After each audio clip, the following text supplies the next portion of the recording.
জুলাই আগস্টের মানবতা বিরোধী অপরাধের মামলায় সাবেক প্রধানমন্ত্রী শেখ হাসিনা ও সাবেক স্বরাষ্ট্রমন্ত্রী আসাদুজ্জামান খান কামাল সহ তিনজনের বিরুদ্ধে অষ্টম দিনের সাক্ষ্য গ্রহণ আজ।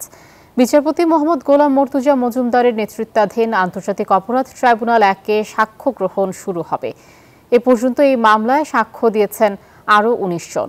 গতকাল সাক্ষ্য দিয়েছেন রংপুর মেডিকেলের ফরেনসিক বিভাগের সহকারী অধ্যাপক মোহাম্মদ রাজিবুল ইসলাম ও ফরেনসিক বিভাগের অপর কর্মকর্তা মোহাম্মদ গিয়াসউদ্দিন। সাক্ষী রাজিবুল ইসলাম জানান, তিনি পোস্টমর্টেম করেন জুলাই আন্দোলনের প্রথম শহীদ আবু সাইদের।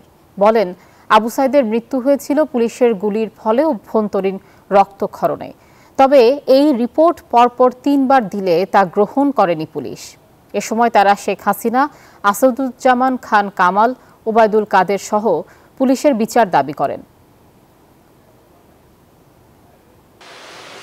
আয়শা, আপনাকে ধন্যবাদ জানাচ্ছি। এরই মধ্যে কিন্তু শেখ হাসিনা সহ 3 জনের বিরুদ্ধে মানবতা বিরোধী অপরাধের মামলায় গ্রেপ্তারে থাকা চৌধুরী আবদুল্লাহ আল মামুন তাকে কিন্তু ট্রাইব্যুনালে হাজির করা হয়েছে।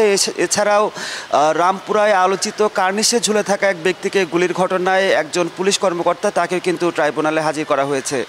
যেটি বলছিলেন আয়শা, আজকে কিন্তু অষ্টম দিনের মতো শেখ হাসিনার বিরুদ্ধে সাক্ষ্য গ্রহণ অনুষ্ঠিত হবে বিচারপতি গোলাম মর্তুজা মজুমদারের নেতৃত্বাধীন ট্রাইব্যুনাল 1-এ, এবং আজকেও একাধিক ব্যক্তি শেখ হাসিনার বিরুদ্ধে সাক্ষ্য দেবেন বলে আমরা জানতে পেরেছি। এবং গতকালকে সাক্ষ্য দিয়েছেন রংপুরের মেডিকেল কলেজের ফরেনসিক বিভাগের চিকিৎসক সহ 3 জন চিকিৎসক সাক্ষ্য দিয়েছেন, এবং প্রতি চিকিৎসকই কিন্তু বলেছেন যে আবু সাইদ হত্যার পরে তার মৃত্যুর ঘটনাটিকে ভিন্ন খাতে প্রবাহিত করার জন্য হেন কোনো চেষ্টা নেই যে তৎকালীন ফ্যাসিস্ট সরকার করেনি।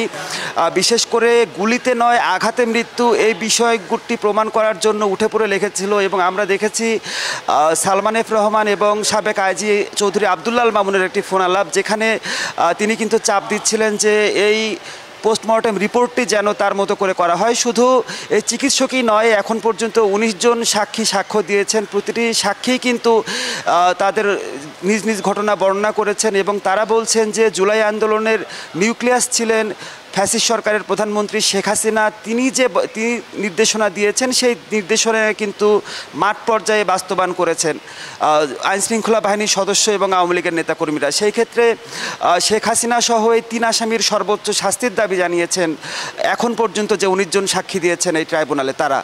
আয়শা।